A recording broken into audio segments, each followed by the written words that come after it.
ब्रह्ममुरारिसुरार्चितलिङ्गं निर्मलभासितशोभितलिङ्गं जन्मज दुःखविनाशकलिङ्गं तत्प्रणमामि सदा शिवलिङ्गम् देवमुनिप्रवरार्चितलिङ्गं कामदहं करुणाकरलिङ्गं रावणदर्पविनाशनलिङ्गं तत्प्रणमामि सदा शिवलिङ्गम्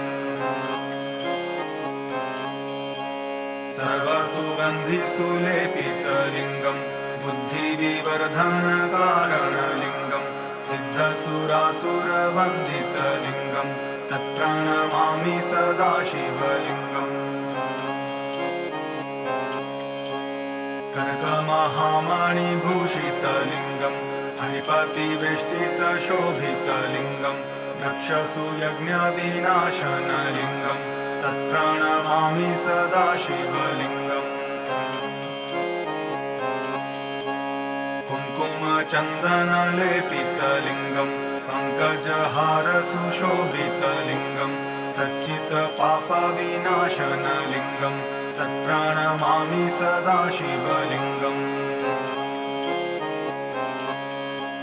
देवगणार्चितसेवितलिङ्गं भावैर्भक्तिभिरेव च लिङ्गं दिनकरकोटिप्रभाकरलिङ्गं तत्प्रणमामि सदा शिवलिङ्गम्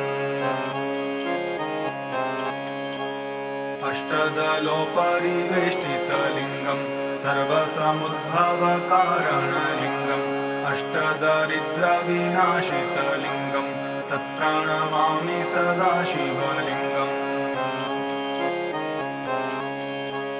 सुरगुरुसुरवरपूजितलिङ्गं सुरवनपुष्पसदार्चितलिङ्गं परात्परं परमात्म